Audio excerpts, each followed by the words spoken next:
Who doesn't love Kickstarter? I know I do. Just over the last year to year and a half, there have been so many success stories, I can't even count them all. Let's see, what do we have? We have the Ouya, of course, the leader in the home gaming console market. It surpassed all of its competition, the PS3 and the PS4, the 360 and the Xbox One, the Wii and the Wii U. It blew them out of the water with its high-end hardware and its vast selection of games that are available right now for purchase. I know when I saw Skyrim running at 1080p and 60 frames per second, my jaw dropped. Look at those graphics. I don't even think a high-end PC could handle them. There's magic in that little box, I tell you. And in 5 years, if we're lucky, fingers crossed, we'll all be waiting for that midnight launch of the Ouya Tuya. And let's not forget about Anita. Why, I have my box set collection of her DVDs sitting right next to me. It's a place of honor. I want it within reach so I can watch it at any time. All 18 episodes, 9 hours of content, and it was delivered so punctually. 3 months after she got that money, she had all that done. That is such determination and hard work. That was $160,000 well spent. So I'm sure you could imagine the excitement people felt when a certain spiritual successor to a franchise that's been beloved for many years was announced on Kickstarter. I mean, just look at this pitch. 稲船刑事です。23年間カプコンにいて、鬼武者、デッドライジング、そしてロックマンなど数多くのゲームを手掛けてきました。新しいコンセプトのプロジェクトを考えています。皆さんの力が必要です。ぜひ一緒に作りましょう。Well, holy fucking shit. It's Kenji Inafune in the flesh. And he's offering the fans a direct opportunity to do something they've always wanted, something they've been clamoring for years. No longer will they have to suffer the abuses of Capcom, who mocks them and derides them and treats them terribly. After the debacle that was Mega Man Legends 3 being cancelled, after all those titles they had been looking forward to in this universe had been essentially put on indefinite hiatus, and especially after that abysmal iPad game that was basically a slap in the face to every Mega Man lover that ever existed. And now here's your opportunity. Here's your chance to redeem yourself, to financially help him, to create something that's new but yet honors what Mega Man is, to create a successor that adheres to the things that you loved in those games from your childhood. I mean, who wouldn't jump at this opportunity? Well, that's exactly what the fans did. If we take a look at the Kickstarter page here, you'll see that the initial asking price was $900,000. That's what Inafune was asking for to create this new IP, Mighty Number 9. Well, they blew it out of the water. They surpassed that number as far as you could and got to $3.8 million. And that $3.8 million is going to be stretched. In fact, if you look at the goals that are listed, you've got extra stages, you've got versions for Macs and Linux, you've got PS3 and 360 and the Wii U, the PS4 and the Xbox One. They're going to add intro stages and bosses, they're going to add extra characters and challenge modes, beck and call online co-op mode. This almost sounds too good to be true. I mean, what could possibly go wrong? Oh, well, yeah, I suppose that might possibly go wrong. But this happens to be a particular post from people in the backer section. When you give money to a Kickstarter, you're allowed to comment about it. And there was conversations going on, different input from different backers, and this happens to be from somebody named Dina, who had to say this. I have to join my voice with Alani's. As someone who cares about gender representation in games, please make Call a playable character, or even better, make Beck a female bot altogether. It shouldn't and won't affect gameplay. I started on Mighty Number 9 fan art myself as a way to promote this Kickstarter, and express my wish. We'll post the final soon. And of course on the right you have the picture she drew from her Twitter right there. That's the URL, the Petite Mistress one. This is her artwork, her take on the character as a female bot. And this is pretty much where things started to go to shit.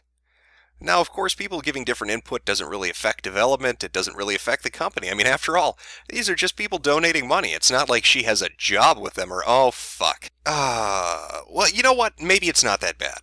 Community manager, right? Artist is, it's kind of vague. It's not like she's designing the robot. Damn it! She's designing the robots. Why not? Of course. Of course. And this is where the story gets fun.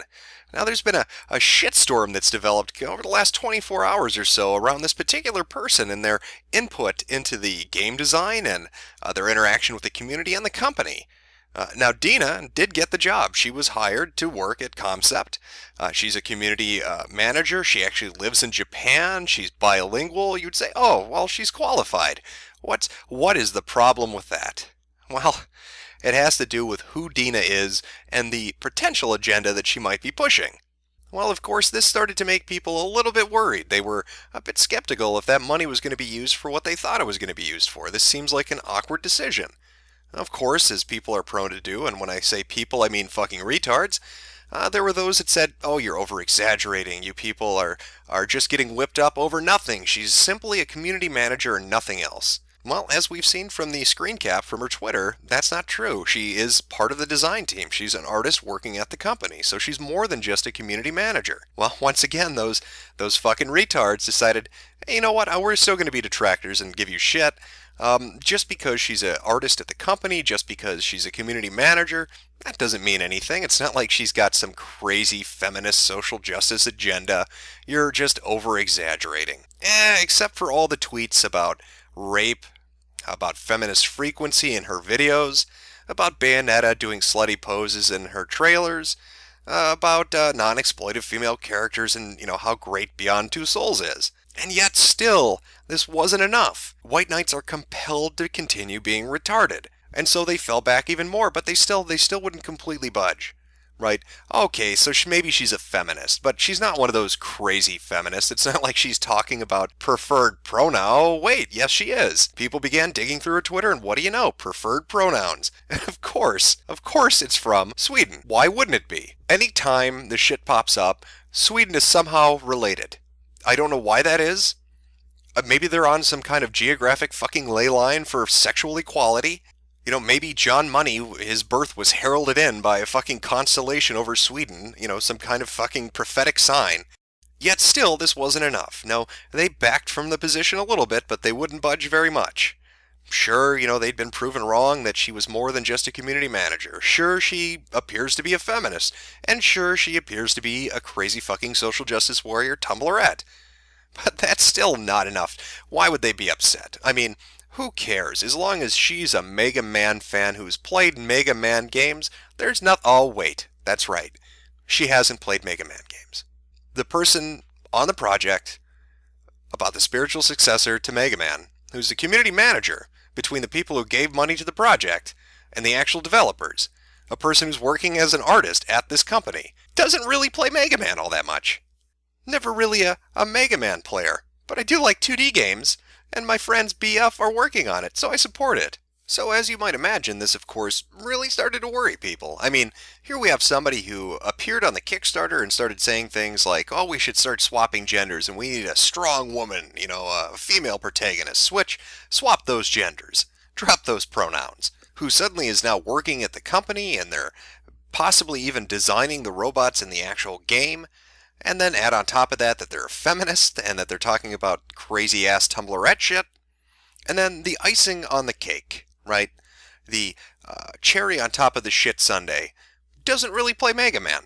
So again, you could possibly imagine why that might freak out people a little bit, especially after they gave money to this project. Now this is the part where it really starts to pick up steam. Again, these conversations were taking place on a website, but of course there's also Concept's Mighty No. 9 website itself, which happens to have a forum section. So if you were a backer, if you gave money, you have access to the forum section. That's how you get into it. Well, people found out, and they weren't so thrilled about it, and threads started popping up. Now again, Dina is the community manager, so guess who gets to respond to the threads about this? Dina. What is that response? You know what? Let's play a game. Take a guess. What do you think the response is going to be? All these people who've given money to the project find out about this, they're getting riled up. They're not too pleased about it. How do you think a professional in that position would respond? Well, the first response wasn't even hers.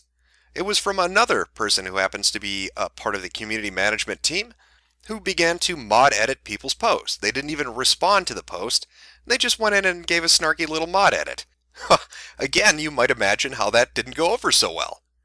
So now more people are starting to post.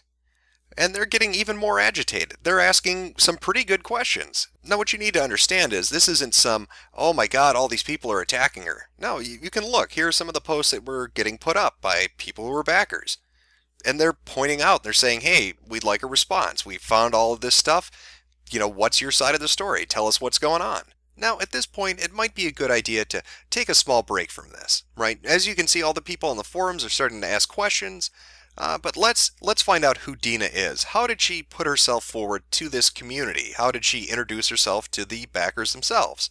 Well, she accomplished this with a post on the website itself under There's No I in Community in the news section. And I'm just going to read this to you. This is her first introduction to them. Mighty Beckers, it's a true pleasure to meet you. Thank you for embracing me as your new community overlord. Now kneel before me, lesser mighty Nos. Moo ha ha ha ha. Just kidding. Smiley emoticon. My name's Diana Abu Karam, and actually, it's the other way around. I'm here to serve you. Think of me as a giant ear, ready to listen to all your suggestions, requests, and anything else you feel like sharing. Except I'll also be managing and participating in the forums, so I guess think of me as a giant ear with a mouth. Also eyes for looking at fan art and, you know what, let's start over. Hi, my name's Dina. Like most of you, I've grown up on video games and have an undying passion for this magical medium. I'm a Zelda fanatic, a Tim Schafer lover, figuratively speaking, an unrepentant Final Fantasy VIII hardliner, no, that's not a troll, winky face emoticon. Also, to clear up any forum confusion, Mega Man X is the best Mega Man. After hopping around the globe a little, I finally left my motherland behind, Lebanon if you're wondering, and settled here in Japan, where I now work at Concept. I'm an artist by trade, which is all the more reason I'm so excited to be a part of this exceptionally creative community.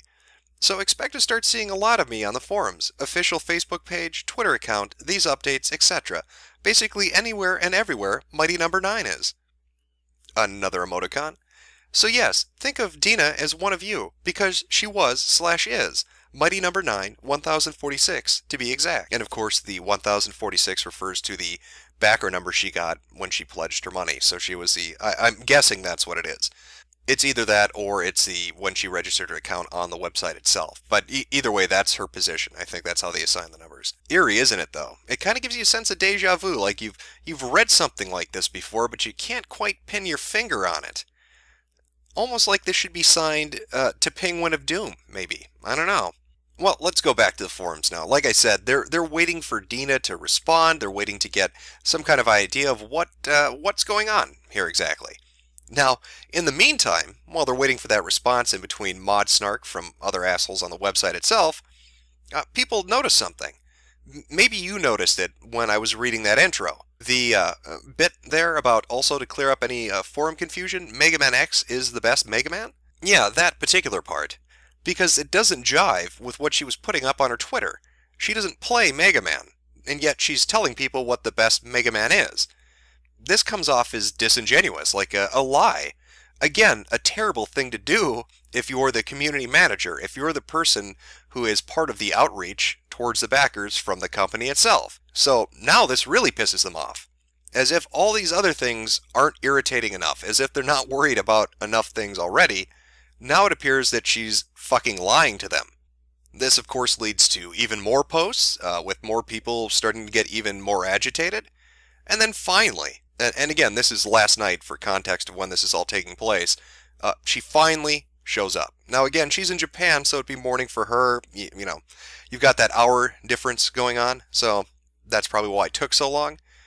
And finally, we're going to get her response. Great. What does she say? How does she quell this uprising? Here's her chance to vindicate herself. How does she respond? By locking her Twitter. Let me say that again. All of these people who have seen all of her posts, all of the contradictions, all of the crazy shit that's kind of popping up, she locks her Twitter. That's her first response.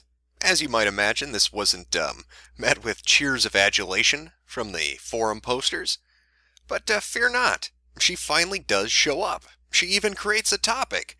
Hi, Dina here, ask away, in which she admits that she did in fact lock her Twitter. But she says that she'd just woken up and she was bombarded by all of these questions and all this activity, and she freaked out a little bit. So she locked it, but you know what? She's going to unlock it.